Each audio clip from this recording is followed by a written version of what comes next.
महाभारत जो कि केवल कौरवों और पांडवों के बीच वह युद्ध की वजह से ही प्रसिद्ध नहीं है, बल्कि महाभारत में ऐसे अनेकों रहस्य छिपे हुए हैं जिनसे लोग आज भी अनजान हैं और वो इनके बारे में विस्तार से जानने की इच्छा रखते हैं। तो ऐसा ही एक रहस्य है। महाभारत काल की सबसे अहम किरदार द्रौपदी 5 पांडवों की पत्नी थी। आखिर कैसे मनाई थी द्रौपदी ने 5 पांडवों के साथ सुहागरात? कैसे हुए द्रौपदी के 5 पति? महाभारत की कहानी तो हर कोई जानता है।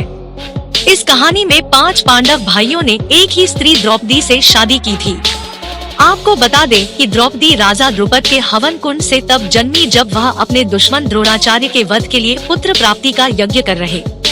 इस यज्ञ के हवन कुंड की अग्नि से एक पुत्र तो जन्मा ही, साथ ही द्रौपदी का भी जन्म हुआ।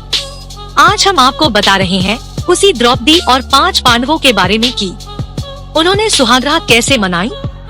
नमस्कार दोस्तों, स्वागत है आपका आपके अपने चैनल में।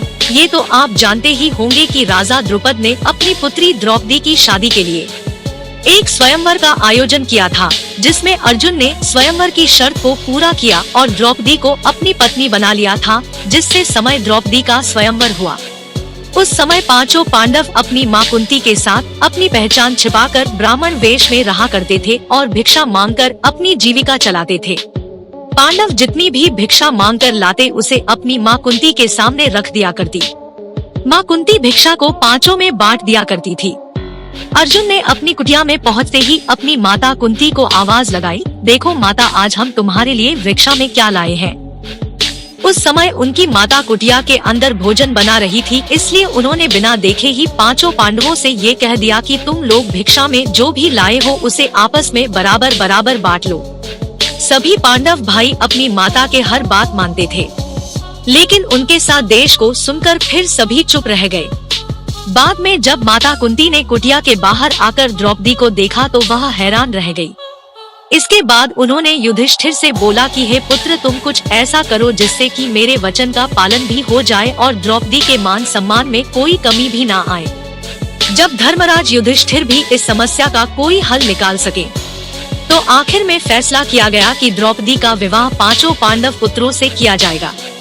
इस बात से राजा द्रुपद भी परेशान हो गए, तो उन्होंने अपनी सभा में बैठे भगवान श्री कृष्ण और महर्षि से कहा कि धर्म के विपरीत किसी स्त्री के 5 पति की बात तो सोची भी नहीं जा सकती है। इस पर महर्षि व्यास ने उन्हें बताया कि द्रौपदी को उसके पूर्व जन्म में भगवान शंकर ने ऐसा वरदान दिया था। भगवान शंकर के उसी वरदान की वजह से यह समस्या खड़ी हुई है। महर्षि व्यास के समझाने पर राजा द्रुपद अपनी बेटी द्रौपदी का 5 पांडवों के साथ विवाह करने को राजी हो गए थे। तो इसके बाद सबसे पहले उनका विवाह सबसे बड़े युधिष्ठिर के साथ किया गया और उस रात द्रौपदी ने युधिष्ठिर के साथ ही कक्ष में अपना पत्नी धर्म निभाया।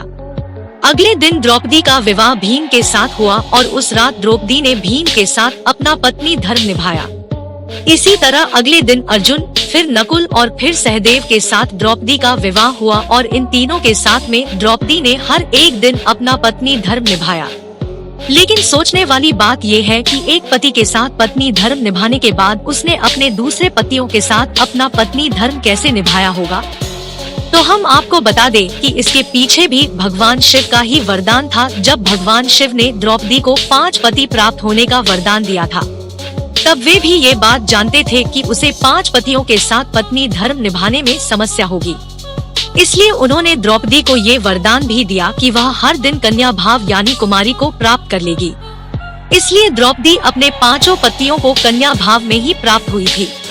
लेकिन संतान के लिए भगवान श्री कृष्ण ने उसे यह सुझाव दिया कि हर साल वो पांडवों में से किसी एक के साथ ही समय व्यतीत करे। साथ ही जिस समय वह अपने कक्ष में किसी एक पांडव के साथ हो तो उनके कक्ष में कोई दूसरा पांडव प्रवेश ना करे। तिलोत्मा इतनी सुंदर थी कि उसकी खूबसूरती पर सुंदर और दोनों भाई मोहित हो गए और उसके लिए आपस में झगड़ने लगे और झगड़ा इतना ज्यादा बढ़ गया कि दोनों भाइयों ने तिलोत्मा की वजह से आपस में एक दूसरे को मार डाला। नारद मुनि के इतना समझाने पर युधिष्ठिर ने एक नियम बनाया कि द्रौपदी हर साल 5 पांडवों में से किसी एक के साथ ही अपना समय व्यतीत करेंगे। मतलब कि द्रौपदी 1 साल तक किसी एक ही पांडवों की पत्नी बनकर रहेंगी।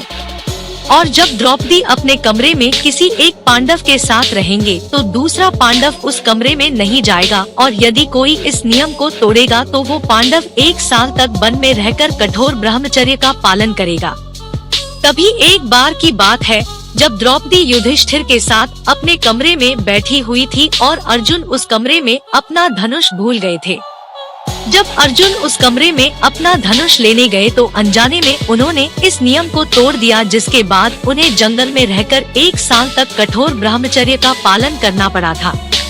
तो दोस्तों, अब तो आप जान ही गए होंगे कि किस तरह द्रौपदी ने 5 पांडवों के साथ अपनी पत्नी धर्म को निभाया। वैसे दोस्तों, कमेंट करके बताइए कि क्या इस वीडियो को देखने से पहले आपको महाभारत की यह जानकारी पता थी। दोस्तों, हम उम्मीद करते हैं कि आज का हमारा ये इंटरेस्टिंग वीडियो आपको जरूर पसंद आया होगा और आप इसे लाइक करके अपने दोस्तों के साथ शेयर भी जरूर करेंगे, और ऐसे ही और वीडियोस के लिए इस चैनल को सब्सक्राइब करके बेल नोटिफिकेशन को भी जरूर ऑन कर लें। धन्यवाद।